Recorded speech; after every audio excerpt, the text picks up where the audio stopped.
Agence 16, la vidéo, vas-y, notre animation. Les Congolais, voici votre agence. Avec ingénieur Tonton Mwinga 16 mm. Papa, na Kevin, Agence 16, j'étais à Mila, Bazakoka, Desa, Kokola, toujours imité mais jamais égal. 16 mm. 16 mm. 16 mm. 16 mm.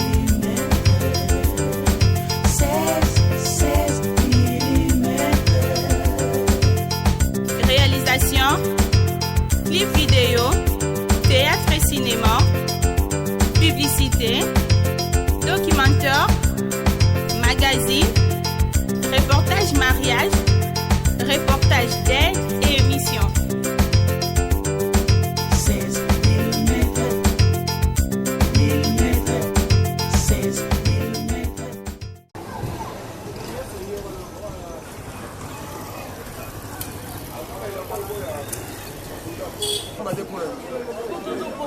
Salité wana mutu sur l'oteka oza na mwa sachet na yo to carton ozwi matiti na yo otie wana bino bolingi propriété et puis balongoli bino na nzela mpo na sécurité na bino babengani bino te bolongwa na esika bato otambola ozongi 2 mètres wapi mabe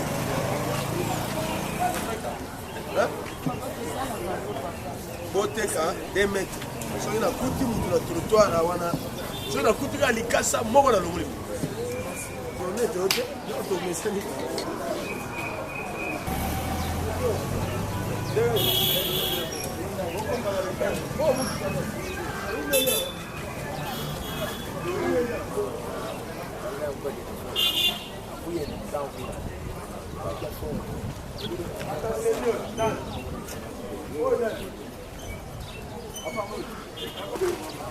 Amen.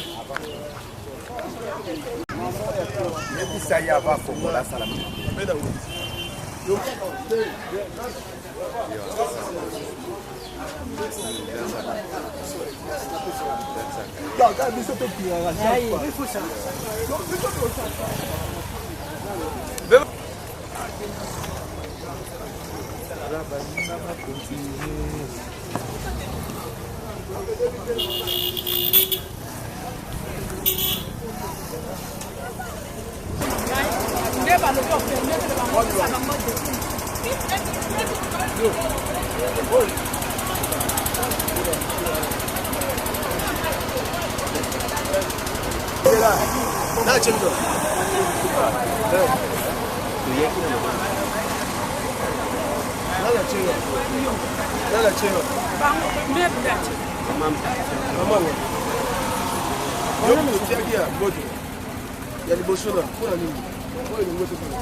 bazotumba matiti awa toza sikoyo soki dizaine mosala liboso osala yango te toza nanu na matiti mosusu medi ful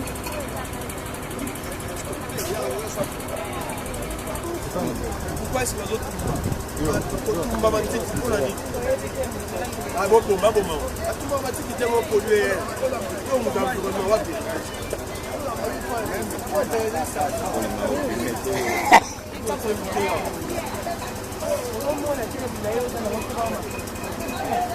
allez mamoi ango aza na depot wana osala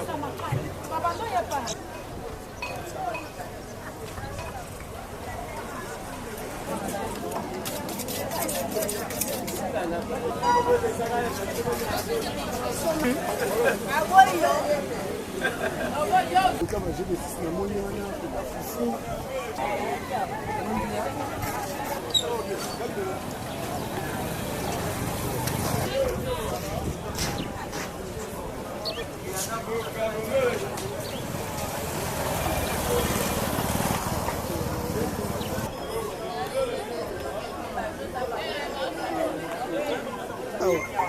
nani avec Merlin Obeta.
Colonne.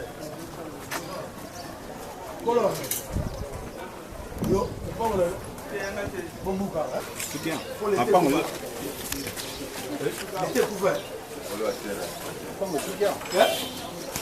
Ah, ils ont prolongement. Oh, Bombuka, Mobino. Yes, la colonne. Abuka, Mamomo. Bombuka. Oyo. Lundi comment t'es? Je vais vous lancer non.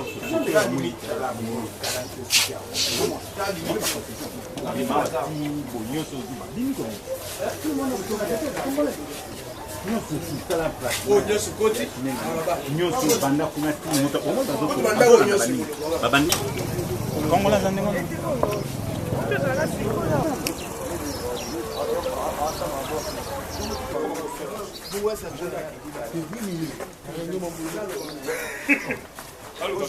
C'est-à-dire que la réunion, on a tout le gouvernement en tout cas, tout va tenir place à ma baie. Parce que c'est anarchique, tout le pétré bango. Et tout ça, la réunion, on a un chef de quartier, il soit ni nous, et ça l'arrêté qu'il n'est pas gouverneur. De façon qu'en tout cas, bloque tout. Il faut tout détruire. Tel que la place ils allaient marcher, Manzekou, ils allaient ils allaient marcher. Mais les gens ont construit d'une façon impossible. Car à la mouki lelo a tourné. Donc, vraiment, on a tout la sabine pour moi, en tout cas, oh, tout allait marcher. Mais quoi, banda quoi battre? Bazoua, n'est pas mon quoi. À la mouki a tourné. Dans mon place, ils allaient marcher, ils allaient processus anarchique. Il faut vraiment tout détruire. On est gouverneur au Baki. Qui ne peut pas ton lemba, qui ne peut pas ton lemba, Maloba Jankin Ngobila. Est-ce que ça peut vraiment confirmer que ton moni Funda Boumesse basala le côté bakitaka terrain te. Lelo bino moko etake moko, lelo chance cabinet à Gentini Ngobile quitter le bino na terrain et tala mambuzo ko sala. Malobana bino zabulu. Na ebisio ke biso lemba bo peto za solo. Toujours dans la lettre maloba ya gouverneur. Bozo bo santé que gouverneur moko ali mama na salon do ana lemba. Biso na lemba wa to lakisaki yango. Ce qui bo moni par exemple na le jour ya bo peto autre ça qu'il bosso na mois passé. Hein? Je vous dis, tout ça là qui au moins 43 bains. Na jour moko et bimaki. Mais c'est-à-dire que quelque part, azorima mukanda moko. Mais jusqu'à présent, mutazoya na ngote. Mutazoya na ngote.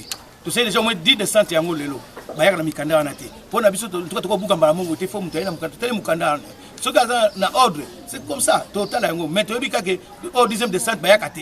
Pour na on considère que baza mikanda te, ils ont construit anarchiquement. Garde du gène zongi na lemba. Nous avons au moins 80 personnes au de lancer dans le terrain. Au bas de côté banda qu'on surtout côté la toilette. Donc vraiment les gens que brigade du gel, biso na lemba tozongi sont dengue zarakala. Ya ngo ta pour nous sur kin bopeto. Biso ali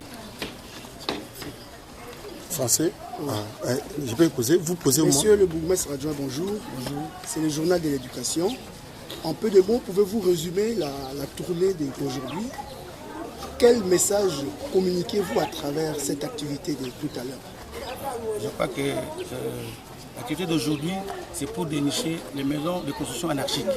Je crois que maintenant, c'est la 10e descente que nous sommes en train de faire. Ça, c'est le marché. Là où je suis, là, c'est le marché Manzekou. Les gens ont construit d'une façon anarchique.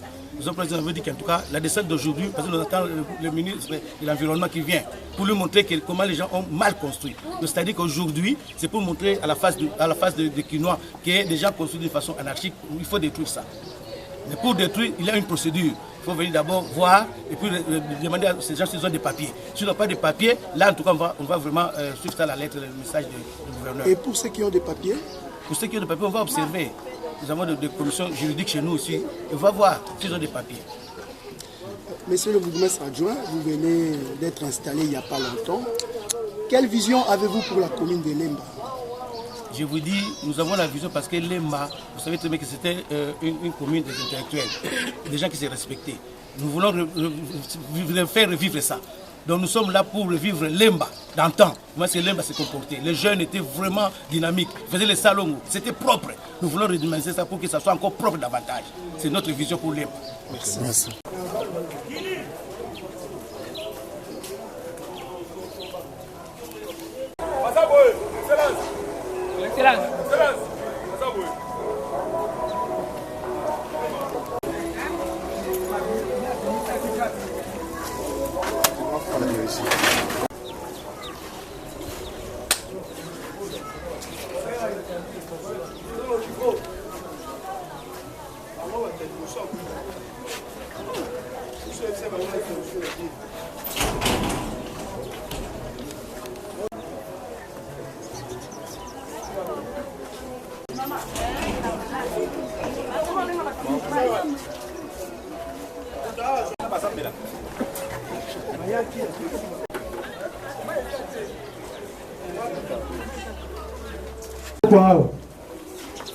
Oyo bayebi ke baza balocataire bosenga bambongo na bino ya garantie tozobuka bandako nyonso eza na kati ya wenze awa moto aza na lopango na wenze aza te toyaki koyebisa bino bozwa badisposition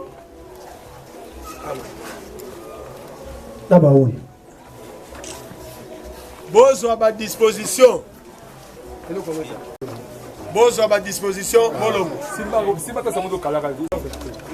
alo tokoyebisa bino bobongama bato nyonso bovandi na wenze awa soki oyebi moto azwaka mbongo atekelaka mabele ngonga yangoyo landa ye yaka na ye tokanga ye azongisela yo mbongo na yo moto ayiba yo mbongo atekela yo espace na wenze ngonga yangoyo luka ye azongisela yo mbongo tozoya kobuka nyonso ezali awa construction nyonso eza na wenze eza kobukana bozwa badisposition bobima soki tobuki lobi te tokobuka semaine prochaine bobenga balocataire benga moto aza na garantie na yo yo so soi-disant kolo lopango luka moto atekela yo awa eza wenze lopango eza te bobongama tokoya kobuka soki lobi te en tout cas semaine prochaine baconstruction nyonso eza kokwea ngonga yango boluka bato oyo bopesaka mbongo leta akanga bango bazongisela bino mbongo na bino soko oyebi moto atekela mbongo na yo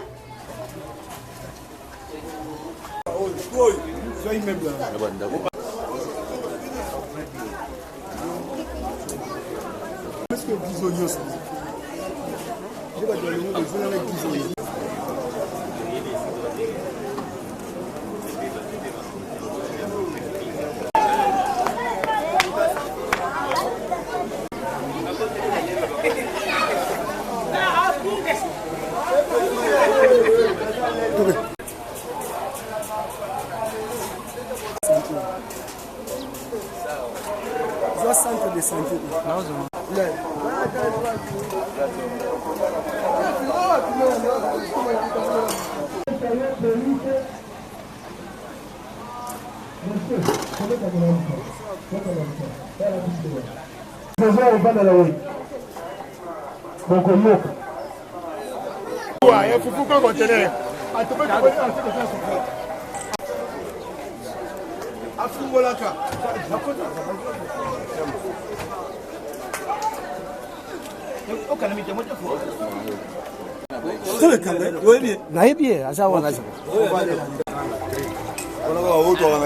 Toilette eza wapi?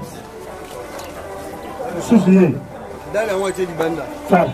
Otunyenga mwana lemba, na wana lemba. Sala lupango yango. Dale yango. Nani mama nzapaya. Mama to bakisao. Boke mubenga bakamiyo yanga na ba. Est-ce que fait zonga boye?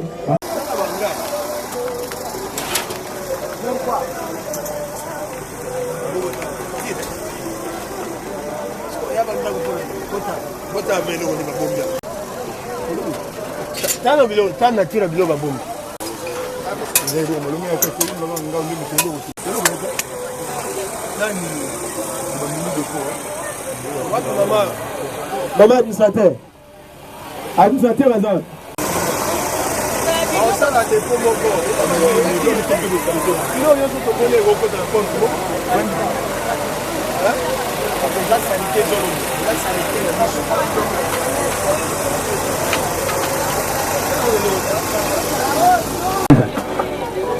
Pourquoi papa? Ok.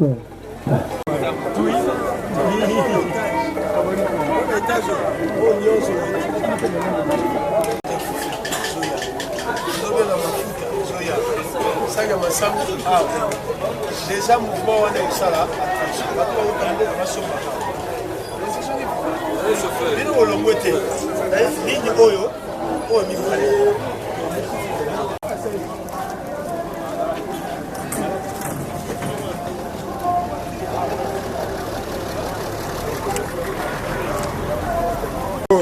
Même si c'est bien meilleur bien.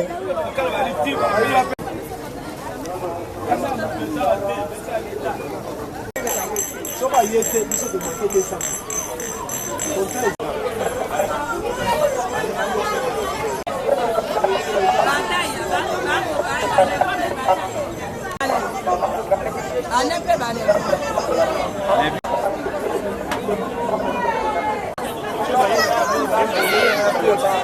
Mais ça a ça réel. Pour un salongo, tozalaki au sala salongo. Il y a des laissages. Yozo sala, ngana au sala te. Français pe au sala te.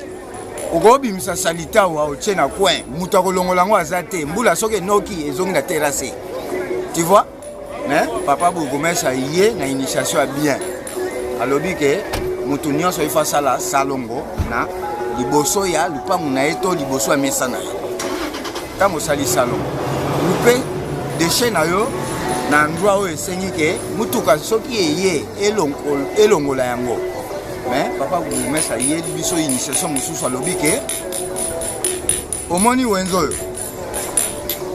Ava wenza terminisi ebotama.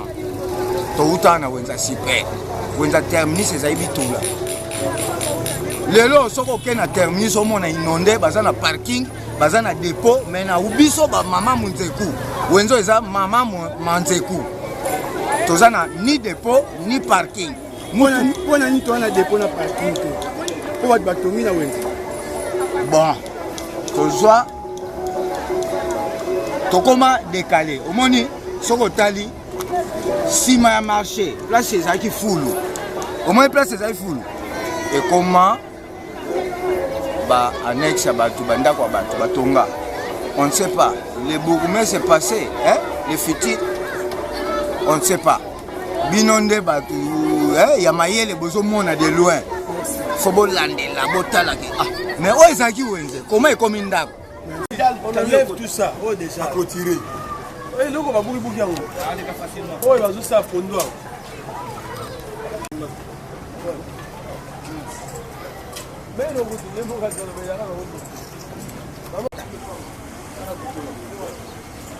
Oh, bien, ouais, oui.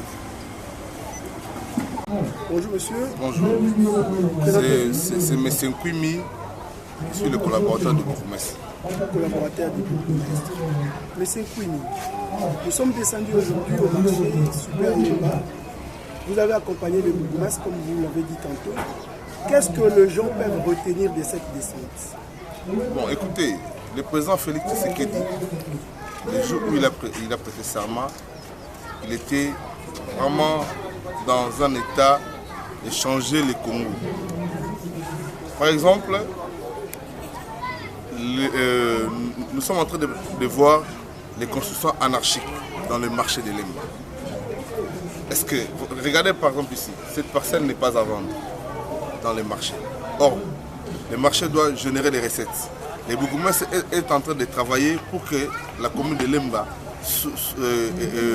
comme c'est la commune phare du savoir, et Lemba soit parmi les communes propres que le président de la République vient de lancer le jour de Kimbo Peto. Voilà. Est-ce que vous ne trouvez pas ça anormal? Quelqu'un qui a acheté sa parcelle, l'État a vendu des espaces, quelqu'un a acheté, il a construit, et aujourd'hui, le bourgmestre vient pour dire que dans un bref délai, toutes ces constructions seront démolies. Écoutez, l'État a vendu 4 mètres sur 5. Je ne pense pas que l'État, un État de droit, peut accepter que dans le marché, nous pouvons avoir aussi des maisons. Pourquoi? Regardez par exemple ici, ce sont des constructions anarchiques. L'État congolais bénéficie de rien sur le plan des taxes. Si le soubassement n'est pas propre, le bourgmestre a le droit de démolir. Pourquoi? C'est lui qui se sent qu'il est à l'insécurité. Il y a un bureau habilité du bourgmestre. Il puisse brandir ses documents. Nous avons les affaires foncières, nous avons le tribunal. Il peut aller saisir le tribunal s'il se sent lésé. Mais à mon humble avis, je pense que le bourgmestre n'a pas tort de démolir les endroits anarchiques. Parce que l'État congolais et la commune de Lemba veulent redorer l'image de Lemba des 90, des 80, des 75.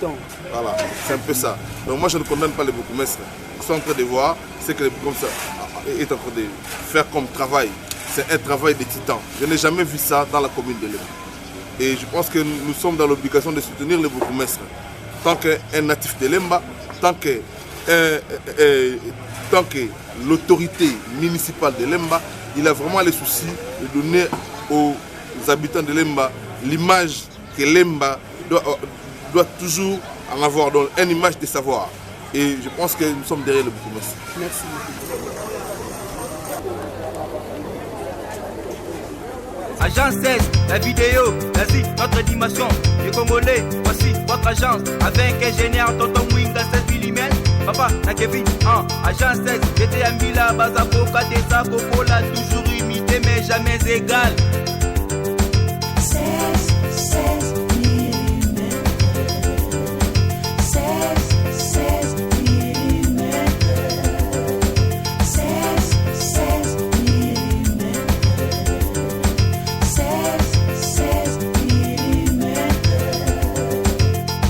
Réalisation, clip vidéo, théâtre et cinéma, publicité, documentaire, magazine, reportage mariage, reportage d'aide et émission.